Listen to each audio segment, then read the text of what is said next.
Hello, hi everyone. Assalamualaikum. Salam sejahtera. Ni hao, Vanakkam, and very good afternoon. Right, my name is Sharul. Let us continue to cakap putih pula. Untuk kita menjawab kepada soal 20 pertuduhan etis untuk menolak kewujudan Tuhan, dan kita tengok untuk hujah yang ketujuh daripada pihak etis. Share screen, share sound. Dan kita akan play. Where you're born essentially determines what you believe. Why should the truth be based on geography? This is another good question, and I believe it's a true statement, at least the first half of it. Where you are born does determine what you will believe. Children are very easily influenced. And usually, I've heard someone talk about the law of first mention, the things that are first mentioned to you will be the things that you hold on to tightly. I mean, when you get older, you have the ability and the power to let those beliefs go if you so choose, but it will always have that place because it was the first thing that you learned. So there is some truth. The first half of this statement is very true. Where you live, as much as we don't want to admit it, where you live does determine what you will believe, at least for a small portion of your life. To say that it doesn't, I think, is just being completely disingenuous. But the second half, why does geographical location determine truth? In those two things, they don't go together. I don't think it has anything to do with what truth is. I think there is a truth that we are searching for. So maybe you could put those in different questions. But either way, in the first half of that question, I do agree with. Alright, terima kasih both of you, Steven and Herman, Brother Herman Mehta. Jadi basically dia etis ni kata tak adil kalau agama tu ditentukan oleh geografi. Di mana kita dilahirkan, di situlah agama kita. Memang betul, ada kawan adik saya sendiri pun yang kawan adik saya belajar agama sampai berapa senawi dia kata memanglah kau duduk Malaysia, kau Islam lah, kau ahli sunnah jemaah, tapi kalau kau lahir kat Iran, kau jadi Syiah. Kalau kau lahir dekat India, kau akan jadi Hindu. Kalau kau lahir dekat UK ke US ke the West, kau mungkin jadi Kristian. Kalau kau lahir kat China, kau akan jadi Buddha. Betul. Kebarangkalian memang dalam Islam berkata ibu bapa kita yang mencorakkan kita apa yang kita ada. Dan Allah tak akan persalahkan kalau kita tak ada kemampuan berfikir untuk lah, kalau kita kecil kita ikut mak bapak, saya rasa benda tu okey. Tapi sebenarnya walaupun kita kecil, kadang-kadang kita boleh berfikir, tapi mungkin kadang-kadang kita takut dengan kita hormat, kita sayang mak bapak kita, tradisi kita masih nak ikut, walaupun kadang-kadang kita rasa benda tu tak berapa betul. Okay, saya tak nak cakap lebih dekat situ. At the end of the day, macam orang. Okay, jawapan ini antara soalan saya yang paling bagus, yang paling susah dan paling betul dan semualah. Ini pada saya this is number one question yang jawapan sangat panjang, tapi sebab ini ada 20 soalan, saya cuba jawab seringkas yang mungkin. Okay, yang pertamanya dia tak berapa betul. Macam kalau kita tengok ada satu macam Din Show yang saya boleh cakap, dia basically dah banyak dalam YouTube kita tengok macam mana orang to revert from other religion to masuk Islam, mencari Islam from all over the world, daripada setengah tu bekas padri, Hindu, Kristian, serang cari mereka jumpa Islam. In fact, dia punya DJ of the Din Show sini tu ada seorang yang mungkin daripada Bosnia kot, tapi dulu dia memang bouncer club malam, memang minum arak, berjudi, macam gangster, macam dia dadah semua. Hidup berpoya-poya macam tu. Macam mana orang macam ni tiba-tiba daripada, kalau kita bet, kalau kita nak betting, orang macam ni rasa logik tak dia masuk Islam? Seorang padri yang besar tiba-tiba dia kata boleh masuk, yang ada follower ramai tiba-tiba masuk Islam. Jadi benda tu pada saya tak logik. Dia bergantung pada individu. Tapi kalau tak sampai kepada kita satu dakwah, satu penerangan Islam yang sempurna, yang betul, saya rasa mungkin kita akan dipertanggungjawabkan. Tapi biarlah siapa masuk syurga ke neraka, betul tak betul, saya serahkan kepada Allah, kepada Tuhan yang lebih tahu. Tugas kita untuk kita buat apa yang kita boleh buat. Saya rasa itu lebih adil. Okay, kita teruskan. Macam saya cakapkan sebelum ni, agama tu tetap satu daripada Nabi Adam.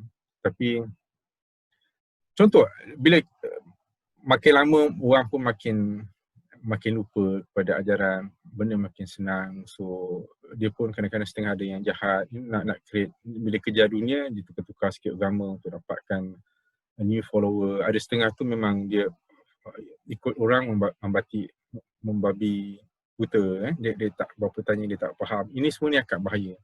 Ini seorang yang banyak merosakkan agama, sama ada yang pengikut ataupun yang mengajar untuk dapatkan keuntungan dunia. Dan dulu pun orang ramai, kalau nak tengokkan, 5 ataupun kurang dari 5% yang betul-betul, even zaman Nabi pun yang literate, yang tahu membaca dan menulis, terlampau sikit. Jadi orang macam ni agak mudah untuk dimanipulasikan oleh orang yang pandai dan orang yang kuat. Kebanyakan mereka mengikut. Tapi sama ada mereka betul tak betul, itu bukan tugas kita. Ya?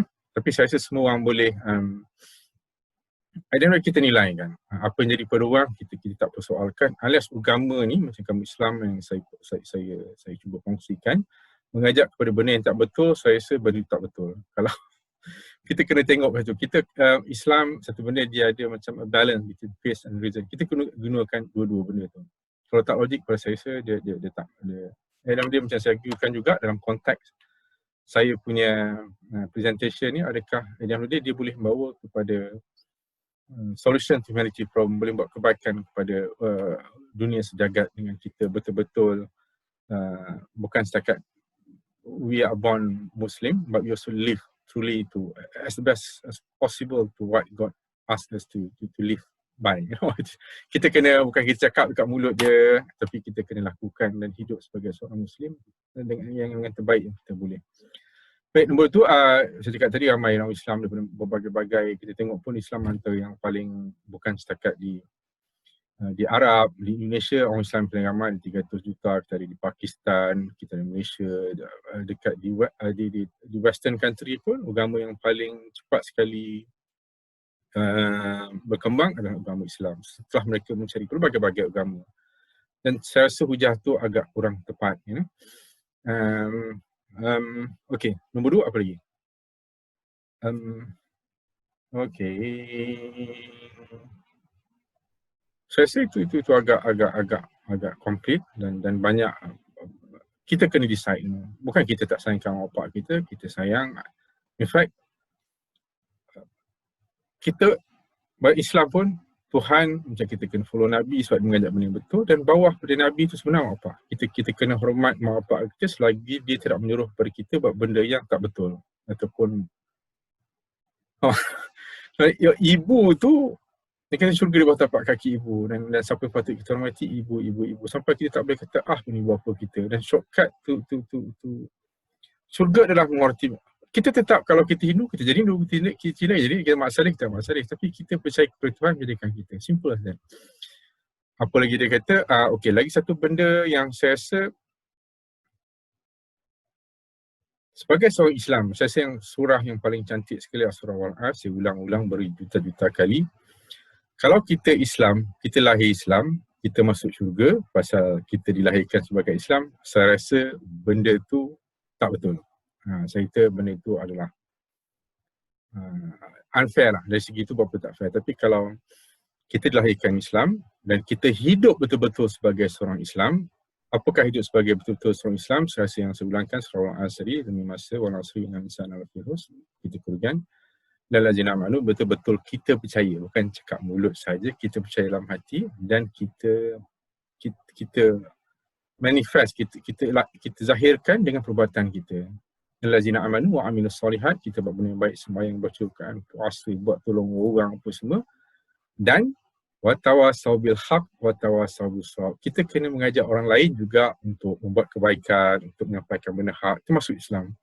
Saya rasa satu nikmat, dua nikmat, tak silap saya benda ni hadis, tolong betulkan saya kurang, ada dua nikmat yang selalu kita orang Islam cakap ni selalu lupa. Satu nikmat iman ataupun Islam yang kita lahirkan sebagai seorang. Kita Dan nombor 2 adalah nikmat kesihatan. Nikmat kesihatan mungkin senang nampak macam kita sihat macam ni. Kenapa aku nak kisah sangat aku sihat?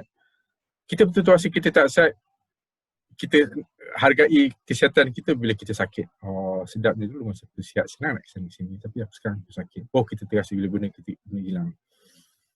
Dan satu benda juga macam saya nak untuk kita rasa macam nikmat Islam tu, kadang-kadang kita perlu tengok pada orang lain yang maaf saya cakap kebanyakan saya betul-betul direct, betul terang dengan orang lain. Kebanyakan saya rasa kita yang lain memang betul. Kebanyakan 90%, 80 to 90% saya bagi ballpark juga. Kebanyakan orang kat dunia ni sama ada dia beragama ataupun tidak beragama, religious or non-religious, they are what they are, macam Herman cakap tadi, because they were born and conditioned in that religion. You know, bukan dia choose. Bukan dia memilih untuk menganuti agama tu. Jadi ada dua perbezaan yang besar. Jadi pada saya, you bukan cakap you lahir Islam, you kena hidup sebagai seorang Islam.